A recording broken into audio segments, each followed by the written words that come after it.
And welcome back to IGN's E3 live show, coming at you from e3.ign.com and YouTube. When we last left Ezio, he was unraveling Templar mysteries in Renaissance Italy. Well, Ezio is back, and he's bringing some friends with him. Ubisoft is with us now to talk about Assassin's Creed Brotherhood. Vincent, Mark, thanks for being on the show. I'm really excited about Assassin's Creed Brotherhood.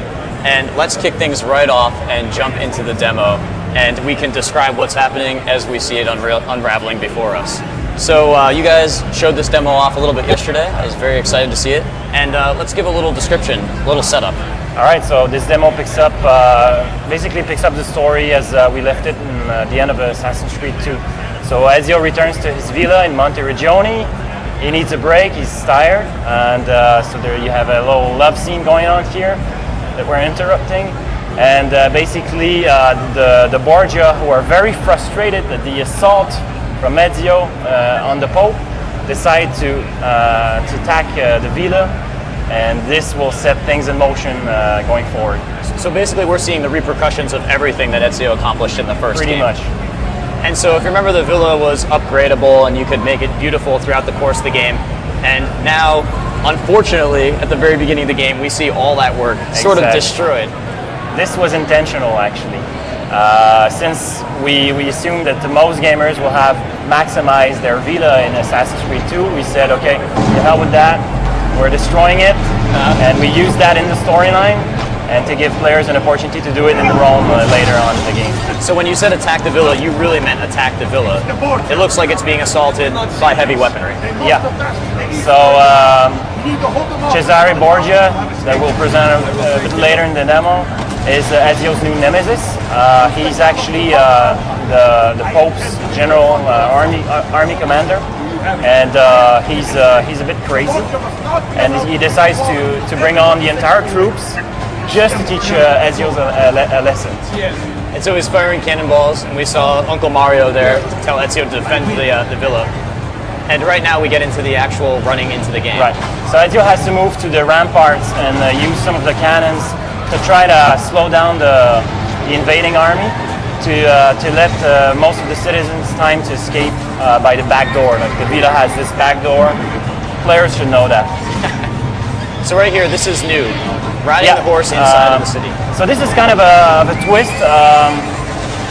What we're proposing with Assassin's Creed Brotherhood is that the horse will be fully integrated in the gameplay. So a lot of missions will require the horse. Obviously, players will be able to venture inside the cities, but also because of it comes with horsemen, we're bringing an entirely new horse combat system. So you can actually attack people off of your horse. Yeah. And I saw the camera pull in really tight for that sequence. Well, this is a twist right here, is that this is an exotic version of the horse you'll see in the final game. This is a more linear mission. It was done on purpose, but we're not. It doesn't mean we're moving away from the sandboxy gameplay that the players have been accustomed to. Great. And now we get to actually man the cannons. Yes, this is one of our exotic gameplays. So the player will be able to use a cannon against siege towers. Obviously, this is an E3 demo, so it's been edited. It's much shorter. It's easier as well, I guess. But in the final game, this will be balanced out to make it. So don't expect to win the war so easily when you actually pick up the game. Ultimately, it's a lost battle, but we want to give the player that there's some ways to win within the defeat. And it's a pretty epic battle for being the kickoff of the game. This isn't 10 hours into the game. This isn't 15 hours into the game. This is it's not the first one. It's one of the first moments in the game. Great. So we see Ezio taking down the second siege tower as it assaults the villa. So we'll be bringing more exotic type gameplays like this one, as we did in Assassin's Creed 2 with the flying wing, with the chariot race. So we'll have more of these and a few more surprises. And something I've heard talked about a lot is that you are bringing the element of upgrading the villa in the first game. It could become more beautiful. And did you find that players really enjoyed that, and that's why you're bringing it to the entire game? We thought it was something cute to add to the game, and in the end, players loved it. So we said, okay. But as I was saying earlier, since most players will have maxed out their villa, we decided to start from scratch. And this time around, it's fully integrated in the actual city of Rome. So, in a way, Ezio will contribute to bringing the Renaissance to Rome. And while as the player improves each district of the city, he will slowly reduce Borgia's influence. So it will improve things. There will be a little bit less guards, and the mood of the city will change. We're bringing the sun, the love to the city. So you can see all of Ezio's impact on the city around him. Yeah. That's pretty cool. So for those players who maybe aren't as knowledgeable, you got a little taste of Rome at the end of Assassin's Creed 2. You basically got to see the city, and then it was pulled back away from you.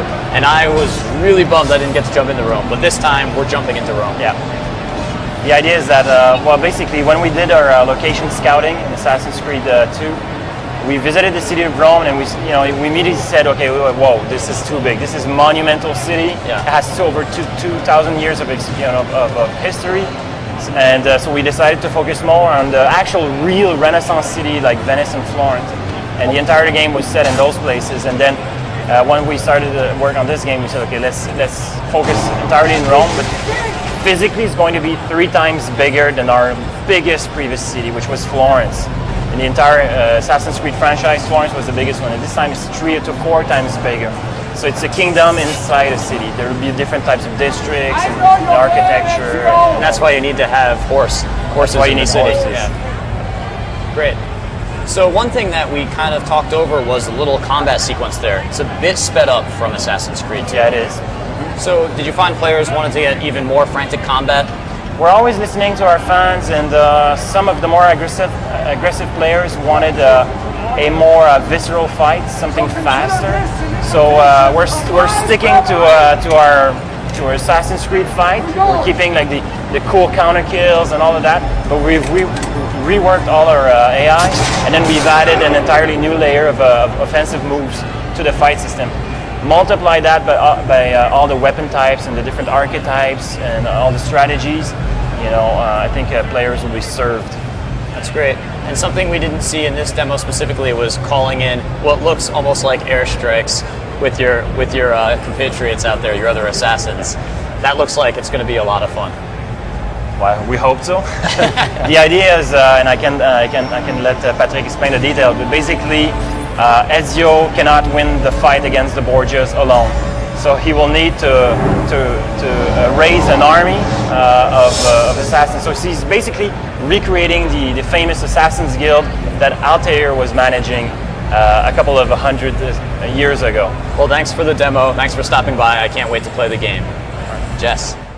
Thanks a bunch, guys. Now the rooftops will never be the same. Be sure to check back tomorrow for a look at Assassin's Creed's new multiplayer mode. Anyway, it's now time to strap on that Spartan armor once again. Oh yes, Master Chief may not be the main character, but make no mistake about it, Halo Reach is gearing up to blow your mind. We'll see you real soon.